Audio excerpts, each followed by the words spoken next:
my name is Alicia Montague-Keels. I studied abroad in Tianjin, China at Nankai University. So I was the person who knew from day one, this is what I'm gonna do. I'm gonna be a teacher, I'm gonna teach Chinese, and this is what it's gonna look like.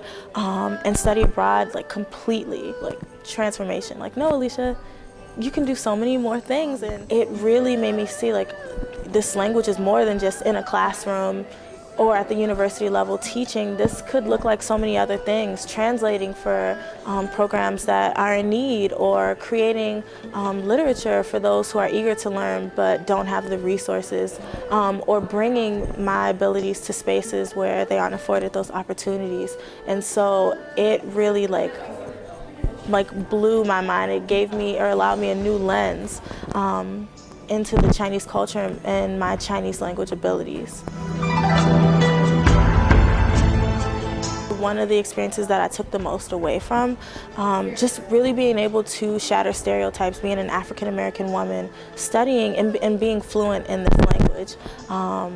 That to me was one of the most amazing things about being abroad. I can remember hearing a little girl speak in Chinese, like, oh, she's so tall.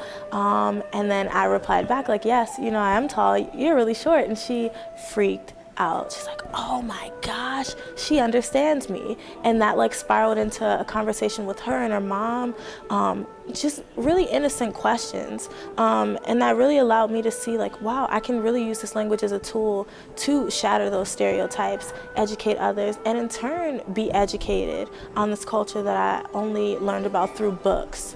And so for me, that was fantastic. It was every opportunity that I was afforded, I'll jump on it. Yes, I'll talk to you. Okay, you're curious about my hair. That's fine. Let's talk about it. I'm curious about yours as well. And so that was something that was so unexpected, but so transformative. Funding was my #1, I feel like if only, concern about going abroad. And so aside from filling out my study abroad application, I feel like I spent 4 times as much time searching for funding, because if funding wasn't possible, I mean, this trip would not have happened. And so I was fortunate enough to receive 3 scholarships that completely covered my flight and my bills and everything else, tuition. And so that really allowed for me to focus on the language learning. Actually got a chance to meet up with one of my donors here in Madison. It was a great opportunity.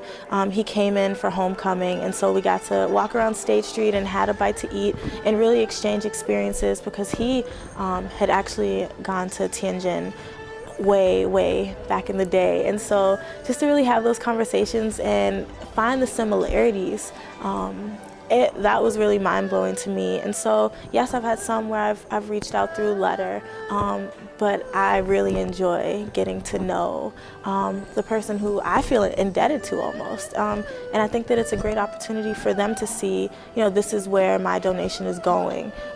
It doesn't just stop with this check, that it helped out this living, breathing person who in turn is gonna pour that into others, pour that into communities. I think that on the receiving end, that's awesome.